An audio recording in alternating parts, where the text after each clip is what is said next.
ये जी लियाकत अली साहब हैं, इधर मार्केट में ही काम करते थे, मजदूरी वगैरह इधर पूड़ा बेचते थे। तो कुछ दिन से ये बीमार हुए हैं, तो इनका ऑपरेशन हुआ है, तो इनको काफ़ी ज़्यादा बीमार हो गए हैं, अब काम नहीं कर सकते। तो वाहिद ज़रिया थे घर में रोज़ी कमाने का, वो भी बीमार हो गए हैं। तो अब इनको थैली लगी हुई है पखाने वाली, जो 2 माह लगी रहनी है। ये ज़रा देखें वीडियो में, ये थैली लगी हुई है इनकी। ऑपरेशन 2 हुए हैं, 2 ऑपरेशन हुए हैं और अब 2 माह बाद इनका फाइनल ऑपरेशन होना है। उसके बाद शायद ये थैली उतर जाए। 1000 रुपये इस टाइम ये बहुत ज़रूरतमंद है। बाकी मैं इनसे बात करता हूँ।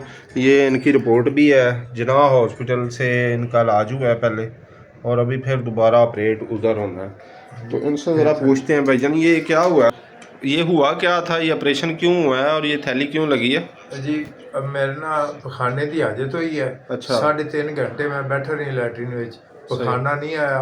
वो जो लबा पखाने वाला बाहर आ गया, खून चल पिया, तो दर्द तकलीफ हुई, तो 11 बाई नाल दे हमसाया ने मंगवाया, तो वो उत्थे ऑपरेशन जिला हस्पताल लै गए। 2-4 दिन रखे, दवाई वगैरह देंदे रहे भी ये अंदर चला जाए लबा। वो बाहर ही सुज गया। उन्होंने कहा जी 2 ऑपरेशन होणगे, एक लैटरीन वाला लबा अंदर कर देंगे तो वो बंद हो जासी, तो लैटरीन रस्ता बंद हो जासी, बैग लावांगे। बैग बैग लगा, बैग लग गया जी। ते 24,000 रुपये की उदों दवाई मंगाई ने, तो कर्जा कोई 15,000 रुपये फाड़ के तो देना। करियाने वाली दुकान का सौदा मैं ही काम करता, कारोबार 500-700 बचता। हूँ मैं बीमार होया पिया। मतलब घर का अखराजात तुहाडे सिर ते ही सी सारे। बच्चे किन्ने तुहाडे? बच्चियां मेरे को 2 हैं जी। तो घर रेंट ते?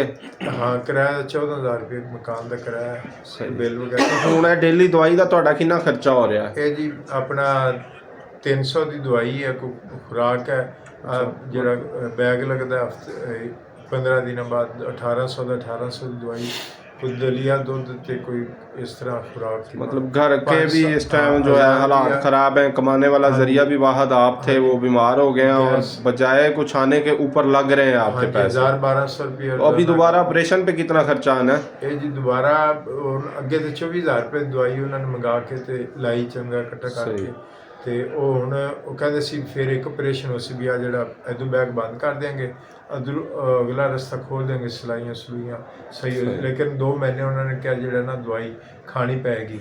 ये रोज़ाना 1000 रुपया रोज़ाना खर्चा, 2-3 महीने खा के आंतड़ियाँ जी 20 हुई पियां, वो खुराक खावेगा तो दवाई खावेगा तो वो सीधी होंदी होंदी है, मतलब जो ना चेक करते हैं, तो वो 3 महीने होने के बाद थैली उतार देनी तेरी। लेकिन उन्ना चेर 90,000 रुपया रोज़ाना का 1000-1200 खर्चा। ये जी भाई थे जो वाहद कफील थे घर के, वो भी बीमार हो गए हैं, बजाय कुछ कमाने से इनके ऊपर लग रहे हैं पैसे। तो ये इस टाइम बहुत ज़्यादा ज़रूरतमंद हैं। तो इन्होंने अपील किया, मदद की, हमसे जितनी हो सकी है हमने की है। और बाकी अगर आप में से कोई इनकी हेल्प करना चाहे तो कर सकता है। किराए का मकान है और बच्चियाँ हैं 2, और वाहद ज़रिया आमदनी यही कमाने वाले थे। तो इनका आप अपना ज़रा मोबाइल नंबर बता दें। 0307 जी 010 जी 2701। दोबारा बताएं। 0307 जी 010 जी 2701। ये मैं नीचे भी मेंशन कर दूंगा नंबर, और इस पे जायज़ कैश बना हुआ है। जायज़ कैश बना हुआ है। क्या नाम आएगा? लियाकत अली जी। लियाकत अली नाम तो ना से में? हाँ जी, मेरे नाम से। ये जी इनका जायज़ कैश का नंबर है। कोई आदमी इनसे रब्ता करना चाहे तो कर सकता है। इनकी कोई आदमी मदद करना चाहे तो, बहुत ज़्यादा ज़रूरतमंद है, घर बच्चे इनके फाकों पे हैं और अपने इलाज के लिए भी पैसे इनके पास नहीं हैं। अगर कोई भी इनसे रब्ता करना चाहे तो इस नंबर पर रब्ता करके इनकी हेल्प कर सकता है। बहुत शुक्रिया।